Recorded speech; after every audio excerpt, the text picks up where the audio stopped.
안녕하세요. 프랙티쿠스 출판사 대표 장승진입니다. 오늘 조금 짧고 쉬운 미니 키워드 스피킹 시간인데요. 오늘은 영어 유치원에 대해서 상반되는 견해를 살펴보겠습니다.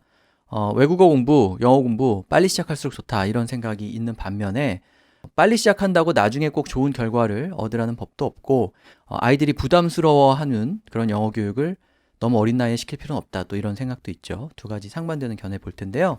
먼저 영어 유치원 보내는 것 혹은 영어 교육을 굉장히 일찍 시키는 것에 찬성하는 견해인데요. 외국어 공부에 관해서라면은 빠를수록 좋다는 거죠. 그래서 아이들은 한국어나 영어에 그러니까 다른 나라 말에 일관되게 노출이 되면은 모국어와 그 외국어 모두 잘할 수 있게 된다 이렇게 얘기하는 건데요. 그래서 이제 영어 유치원이 아이들이 영어를 재미있게 남들보다 일찍 배울 수 있게 해주는 어떤 좋은 해결책이 된다 이런 생각인데요. When it comes to learning a foreign language, the earlier the better. Children can learn Korean and English at the same time if they're constantly and coherently exposed to the two languages from kindergarten age. So English kindergarten is a good way to have fun and get a head start in learning English. A child's brain is like a sponge. They need to learn as much as they can at a younger age in order to get better at a skill quickly. Learning two languages or more is beneficial for a child's language and brain development. English kindergarten is the best tool for a child to be exposed to a language in a playful and educational way, so they won't struggle later in life. So the first part said, a child's brain is like a sponge. So if you think about a sponge, it absorbs water very quickly, but it's an expression we use in English that, a child is very young and they can learn a lot very quickly. So, people are debating, should we teach them two languages at once or three? People say yes, their brain is like a sponge. And then later I said it's beneficial for a child's language and brain development.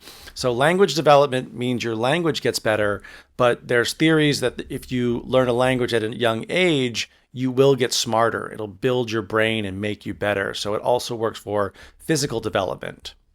And then finally, I said they should learn the language in a playful and educational way so they won't struggle later in life.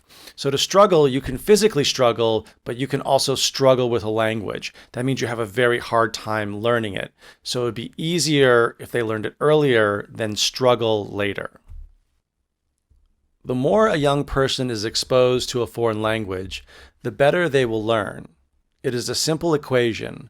The more they listen and speak at a younger age, the easier it'll be for them later on. English kindergarten is an invaluable method of introducing a language in a way kids will like. So I said, the more a young person is exposed to a foreign language. So to expose someone can mean a lot of different things. If they're watching English TV, if they're at an English kindergarten, if they're reading English books, that means the more they see and hear English, the more they are exposed. And then I said, it is a simple equation. So a simple equation is 2 plus 2 equals 4. Or if you want to lose weight, you've got to exercise and diet. It's just quite simple. So the equation is the more they listen and speak, the better they'll get.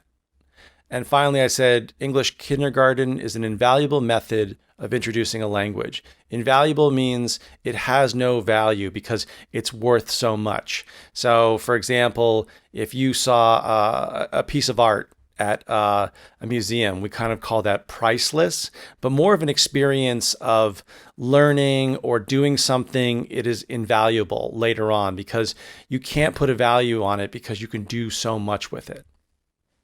네, 영어를 익히게 된다라고 할 때 이제 learn이라고 얘기하면 되죠. Learn a foreign language, learn English 이렇게 얘기하면 되는데 계속해서 일관되게 노출이 되면은 그렇게 할 수 있다라는 의미로 첫 번째 대안에 보면 constantly and coherently exposed to 이렇게 되어 있죠. constantly가 지속적인 거고요. coherently가 일관된 거니까 이런 표현을 써서 계속 이렇게 어떤 프로그램에 따라서 일관되게 체계적으로 노출이 되면은 영어 능력이 발전한다 이렇게 얘기한 거고요. 그 다음에 두 번째 대안에 보면 A child's brain is like a sponge 이렇게 되어 있죠.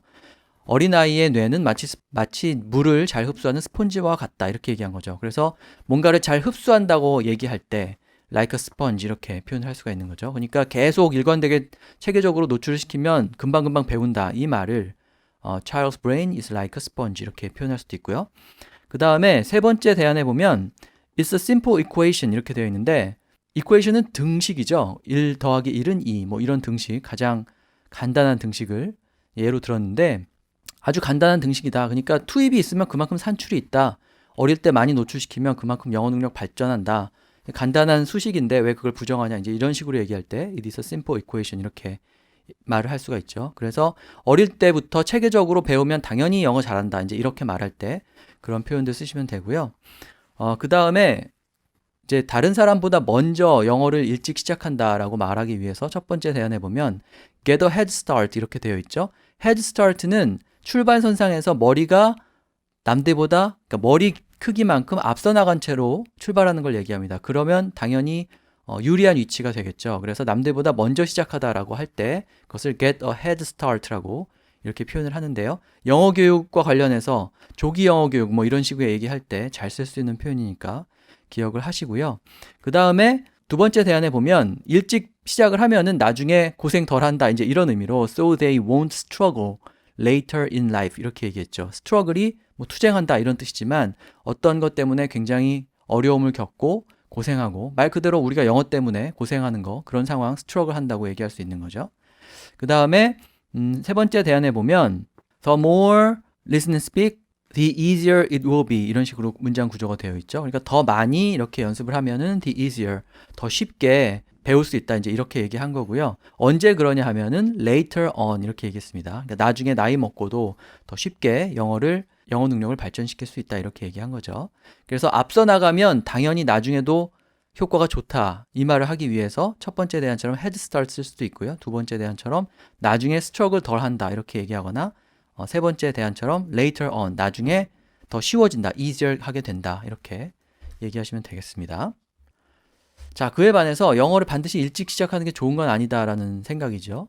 남들보다 빨리 시작한다고 해가지고 성장하면서 계속 남들보다 앞서 나간다는 보장은 없다는 거죠. 오히려 너무 어린 나이에 외국어를 시작하면은 모국어 능력 발달을 저해할 수도 있기 때문에 좋지 않다는 생각이고요. 또 외국어뿐만 아니라 다른 분야의 재능이 있는 아이들도 많을 텐데 이제 그런 재능을 키워주지 않고 너무 영어에만 우리 아이들의 잠재력을 제한하는 그런 결과를 낳을 수도 있다. 이렇게 얘기하는 건데요. There's no proof that early learners of English language develop better English skills as they grow up all throughout their life. On the contrary, learning a foreign language at young age can hamper a child's ability to develop their own mother tongue. Also, don't limit your children's potential only to English skills. There's no evidence that learning another language at a young age will help them later in life. Learning a second language may hurt and not help the child because they will not be able to master their first language. Children have other strengths besides language. These strengths must not be ignored. So I said the child, they will not be able to master their first language. So to master something can be used as a verb where you become perfect at something or you become very, very good at something. So you could master your skill at drawing, master a language, master a martial art, or master a way to do ceramics. But it becomes, you become almost perfect or perfect at something. And finally, I said, these strengths must not be ignored. So you can ignore something, you could ignore sound, you could ignore the TV. But if your child is not good at English, but also very good at math, you might want to forget about English and not ignore math. And you got to focus on math because maybe they won't grow up and do a podcast like this. That's fine, but they could become a very good engineer and don't need to speak English. So you should focus on the math and should not ignore that strength. English as a second language is a complicated matter with young children. It has not been shown to improve a child's language skills as they age. It may, however, hinder their ability to get a good grasp of their mother tongue. Parents need to focus on what the child is good at and work on building those skills. So I said, however, it might hinder their ability to get a good grasp of their mother tongue. So to hinder is to hurt or to prevent someone from doing something. So learning two languages at once might hinder their ability to learn their first language. And I said, hinder their ability to get a good grasp of their mother tongue. So to grasp is to hold something with your hand or to grab something, but you can have a grasp of a language. For example, I have a good grasp of Spanish. It's not perfect. I would say it's intermediate, but I have trouble reading a financial newspaper. I have a good grasp of it. I can move around, I can negotiate, I'm conversational, but I don't have an excellent grasp of the language. So a grasp of the language means you are able to do it, but you have to put an adjective before it if it's bad, good, or excellent. 네, 먼저 시작한다고 해서 평생 동안 남들보다 앞서간다는 보장은 없다. 그래서 all throughout their life, all throughout their entire life 이렇게 얘기할 수 있겠죠. 평생에 걸쳐서 그런다는 보장은 없다라고 얘기한 거고요. 두 번째 대안에 보면 later in life. 그러니까 어릴 때는 앞서가지만 나중에 인생에서 커서 그렇게 될 거라는 보장 없다. 이렇게 얘기하기 위해서 later in life 이렇게 얘기했고요. 그 다음에 일찍 시작하는 것이 반드시 나중에 좋은 결과로 이어지느냐 마느냐는 상당히 복잡한 문제다. 이런 의미로 세 번째 대안에서는 complicated matter 이렇게 얘기했죠. 그러니까 쉽게 단정지어서 말할 수 없는 문제다라고 말할 때 그런 표현 쓸 수 있고요. 그 다음에 너무 일찍 외국어를 배우면은 모국어 발달 능력이 저해될 수 있다. 이렇게 말할 때 첫 번째 대안에 보면 뭔가를 방해한다고 할 때 쓰는 동사에 hamper가 있죠. H-A-M-P-R. 그래서 hamper a child's ability to develop their own mother tongue 이렇게 얘기했습니다. mother tongue이 모국어니까 모국어를 개발하는 능력을 저해할 수 있다. 발전시키는 능력을 저해할 수 있다고 얘기한 거죠. 그 다음에 우리가 뭐 영어를 마스터한다 이렇게 많이 얘기하는데 두 번째 대안처럼 master their first language 이렇게 말할 수 있는 거죠. 모국어를 mother tongue이라고 해도 되고 first language라고 얘기할 수도 있죠. 근데 그런 모국어를 마스터하는 그런 능력을 저해한다고 했으니까 not을 붙여가지고 will not be able to master their first language 이렇게 얘기한 거고요. 그 다음에 아까 hamper라는 단어 알려드렸는데 비슷하게 저해하다라는 방해하다라는 뜻을 가진 단어에 hinder가 있죠. 그래서 세 번째 대안에 보면 it may however hinder their ability to get a good grasp 이런 식으로 표현했습니다. 그래서 hamper, hinder 이런 표현 쓰거나 아니면 not master 이렇게 돌려서 말할 수도 있고요.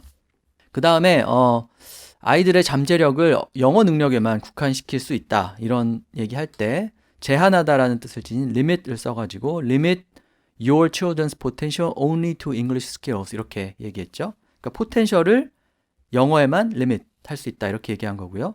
그 다음에 두 번째 대안에 보면 these strengths must not be ignored 이렇게 되어 있는데 아이가 영어 능력뿐만 아니라 다른 분야에서도 어떤 강점, strength를 가질 수가 있죠. 근데 그런 강점들이 ignored, 무시되어서는 안 된다 이렇게 얘기한 거죠. 역시 잠재력을 제한한다 이런 의미로 쓸 수가 있고요. 그 다음에 English 스킬 말고 다른 스킬이 있으면 그런 스킬들을 발전시켜야 된다 이런 의미로 세 번째 대안에 보면은 work on building those skills 이렇게 얘기했죠. work on은 뭐뭐를 하기 위한 노력을 한다 이런 뜻이고요. 그런 기술들, 스킬들을 발전시킨다, 이렇게 구축해 나간다는 의미로 build를 써서 work on building those skills 또 그렇게 얘기할 수도 있습니다. 그래서 포텐셜을 제한하지 말자, 스트렝스를 무시하지 말자 이렇게 얘기하거나 아니면 잘하는 것들을 발전시켜 나가자 이런 의미로 work on building those skills 또 이렇게 표현할 수도 있는 거죠. 네, 그래서 오늘 뭐 영어 교육을 일찍 시작하는 것 혹은 뭐 영어 유치원에 보내는 것에 대해서 상반되는 견해 살펴봤습니다. 다음 시간에 또 다른 이슈로 뵙겠습니다. Thank you. Talk to you next time. Thanks, guys. And please stay in touch. Shoot me an email at feurey, and I hope you keep listening. Bye-bye.